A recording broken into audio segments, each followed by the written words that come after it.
kiddos. Good morning. Today is Wednesday, midweek, and it is April 28th today. Do you see that? 2/8, 28. So I am so excited to share some stuff with you today. I went out on a nature walk. And this is something that is in my yard.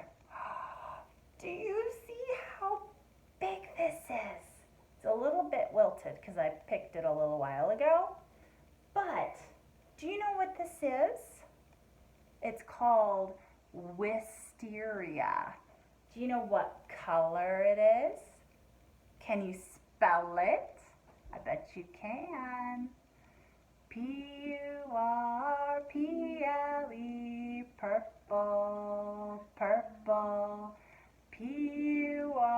Purple, purple's what that spells. Purple grapes on the vine, purple punch is fine. Purple, purple's what that spells. Ooh, and I have guest harmony going on. Very nice. Oh, my guest harmony. And I have my tape measure. Let's see what do we have. Because holy smokes, look at how long this thing is. All the way to the end. All the way. And let's see, what number do we have here? It stops right there at, oh, are you going to believe this? That is 28. So let me hold it up. All right, do you see the 28th there? And then the day is also 28. Amazing. So, I was out looking for bugs. That's what I was on the search for. And did you know I found some? I gathered these up a little bit earlier too, and they are a little bit more dispersed now. Do you see all those little dark specks? Do you see those dark specks in there? These, if I take it out, do you see all of these on there? Probably not too clearly, but they are on some vegetables that I have. Do you know what they're called? Aphids. And do you know what loves to eat aphids? Any idea? Sometimes you can buy these at the hardware store when you have an aphid problem in your garden, because ladybugs love to eat aphids. Isn't that wild? Okay, now I have something really cool, totally worthy, little bit slidey. So, do you see what this is? Keeps slipping. I put an aphid on, this is my little microscope, and I'm gonna just use this pencil tip to hold it in place, hopefully, and then I can tip it more so that you can see this aphid underneath a microscope. Look at that. Isn't that wild? And it's so itty bitty. But do you see it has antenna? Do you see it has, oh, there it goes. Oh, there it is. You see it's got, there's its head and thorax, abdomen. There we go. Try to get it all lined up just the right way, and I think I'm getting aphids out all over the place. But isn't it rather cool? So how many legs does an aphid have? Let's see. Put this guy back in the middle. And we got 1, 2, 3 on one side. So what do you think is on the other side? 3. Yes, 3 plus 3 is 6. So let's turn this off because we are learning a new song. Do you remember our song? Let's see. Head, thorax, abdomen, abdomen. And we touch our bellies when we say abdomen, right? Yes. Head, thorax, abdomen, abdomen. Eyes, 6 legs and antenna. Head, thorax, abdomen, abdomen. We'll sing it twice. Head, thorax, abdomen, abdomen. Head, thorax, abdomen, abdomen. Eyes, 6 legs and antenna. Head, thorax, abdomen, abdomen. Yes, good job. Ooh, you know what I'm gonna do? Ooh, I'm gonna put the lid back on the aphids, and then I'm going to take them outside because I don't really want aphids in my house. So, do you guys remember this plant? This is it's gotten so tall it's falling over.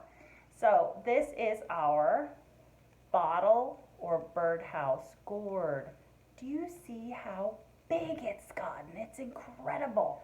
I think we should measure this one too, because the last time we measured it, it was only 4.5 inches, and it has grown so much since then. So I've got my tape measure here. Okay, I'll even straighten it out just a little bit.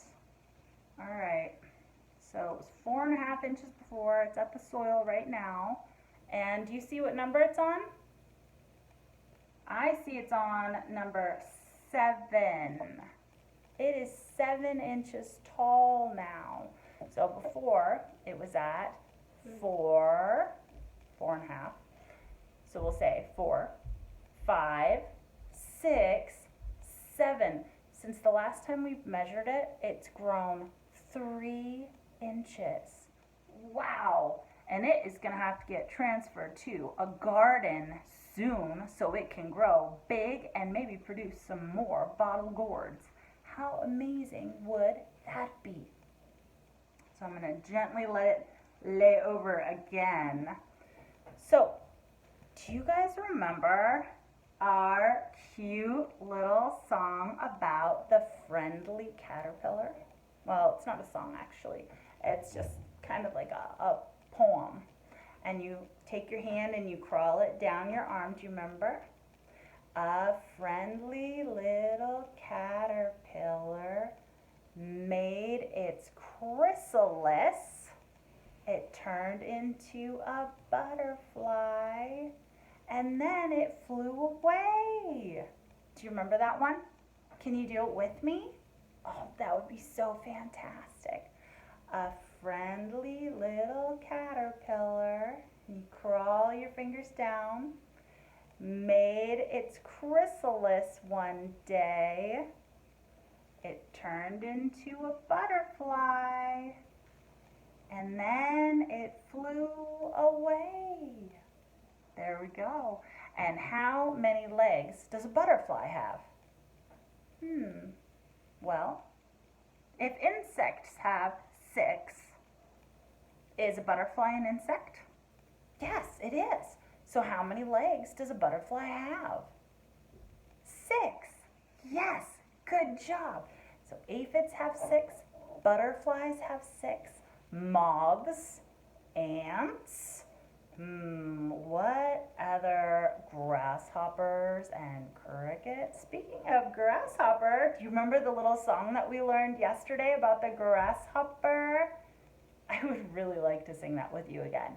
That was a fun song. Okay, are you ready? The little grasshopper, hops across the grassy land. The little grasshopper,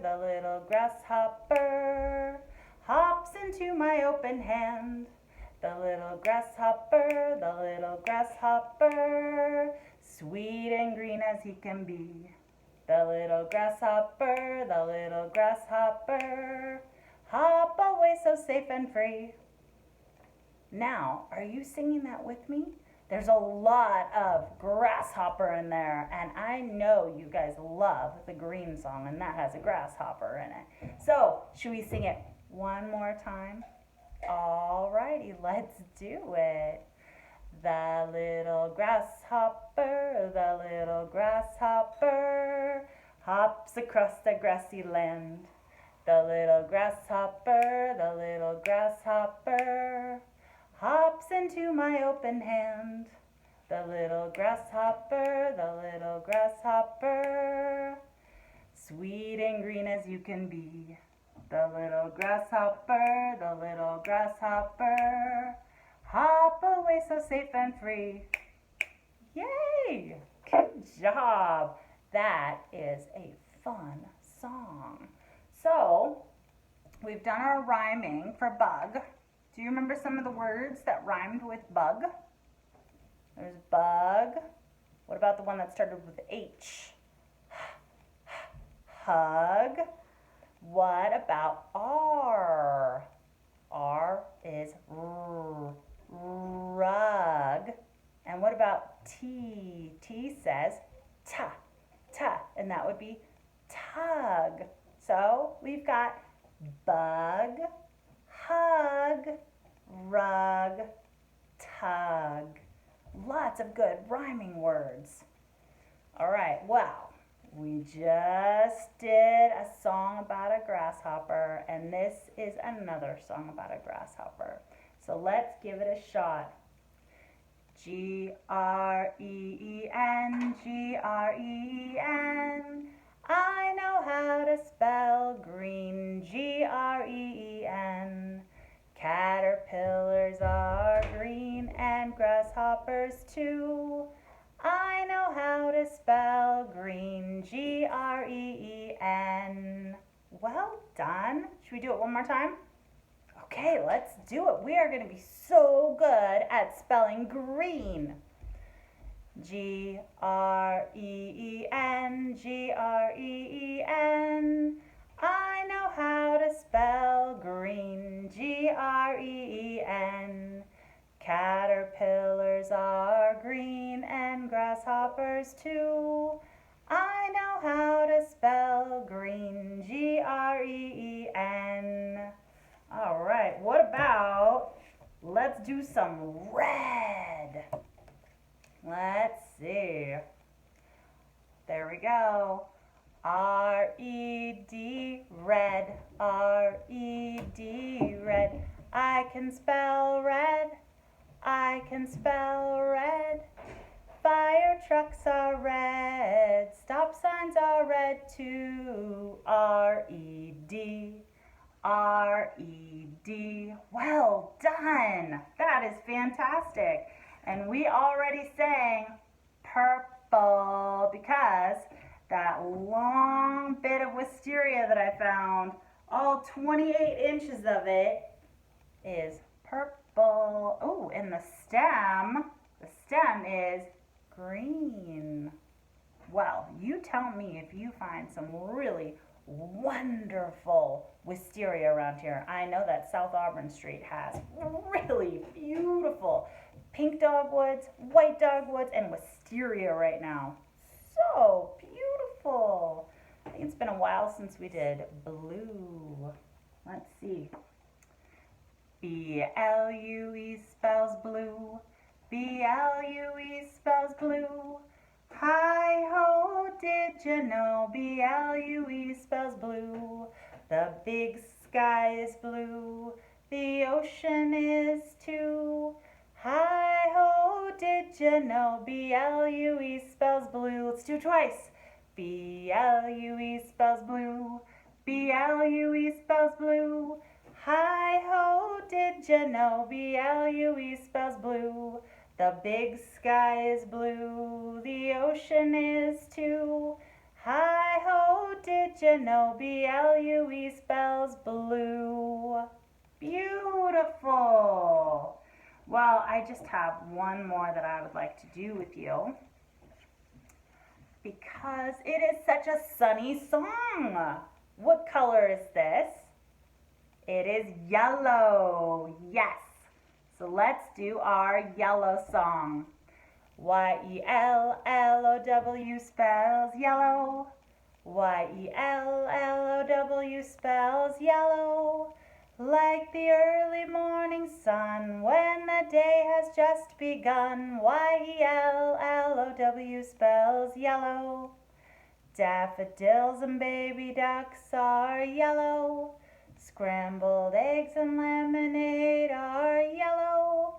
I like the smiley face that's yellow. He is such a happy fellow. Y-E-L-L-O-W spells yellow. Yay! Good job, friends! You guys are excellent spellers. So, I found a cool bug book at the library. And I'm actually realizing that this color, this on the cover, it's kind of got a silvery. Do you know what this animal is? It's an insect and it's called a because TH together says th. Th. And it's written by Isabel Thomas and Daniel Agneus. It says an evolution story. So probably the process of a caterpillar becoming a moth. It says moth. All right, I'm going to come closer. This is a story of light and dark, of change and adaptation, of survival and hope. In fact, I'm going to move you a little bit too. Sorry if there's noise. It starts with a little moth.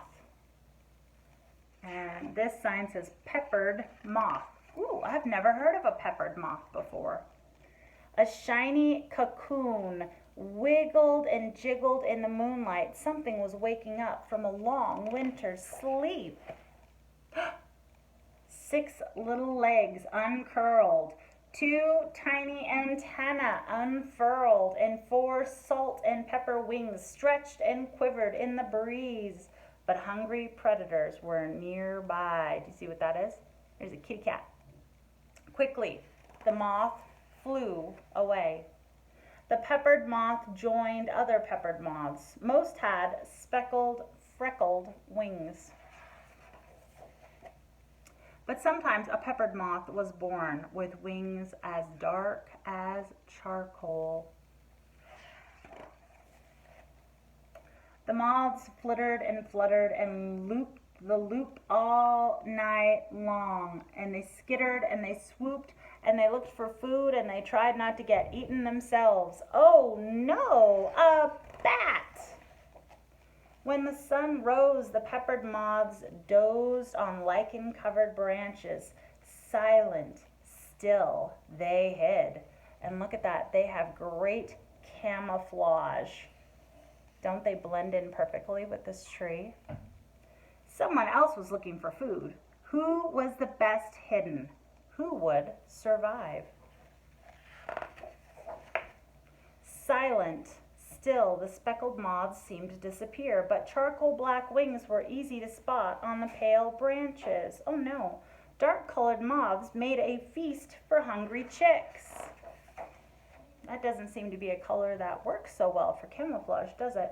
The speckled, freckled moths had the best camouflage. Their salt and pepper wings kept them safe from hungry eyes. They laid eggs of their own, and the new moths had salt and pepper wings too. So you see all these blue dots? Those all represent the salt and pepper wings of the peppered moths and their eggs.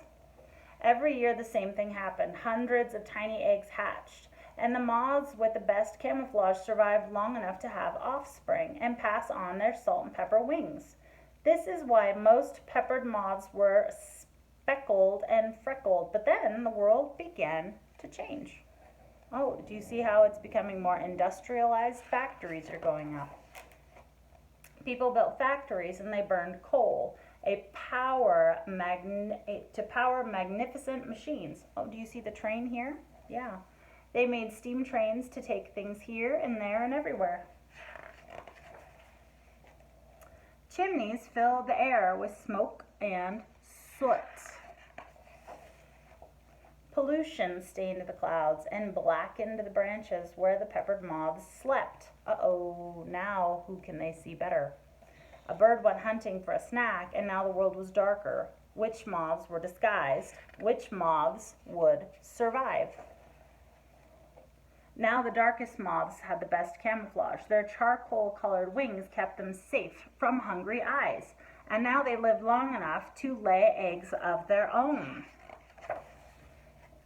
And their wing color passed on to their offspring. And their offspring's offspring. And 50 years later, there were just as many peppered moths as ever, but most were charcoal colored. The speckled, freckled moths were rare. The moths adapted to changes in the world. But that's not how the story ends. Next time you scramble through a forest or run around a backyard, be silent. Be still. Look closely at the trees and you might spot a moth with wings as dark as charcoal, or a moth with speckled, freckled wings, because people decided to clean up the air and they burned less coal and found new ways to power machines. So year by year, cities grew greener and the air all around became cleaner and the trees shed their sooty bark. And now the speckled, freckled moths are camouflaged once more and live long enough to pass on their salt and pepper wings to their offspring. And today, both colors of moths find places to hide and survive. They are still telling their story of light and dark, of change and adaptation, of survival and hope. There they are. There's the light form and there's the dark form. All right, my fabulous friends. Hasta mañana. I will see you tomorrow. Mwah.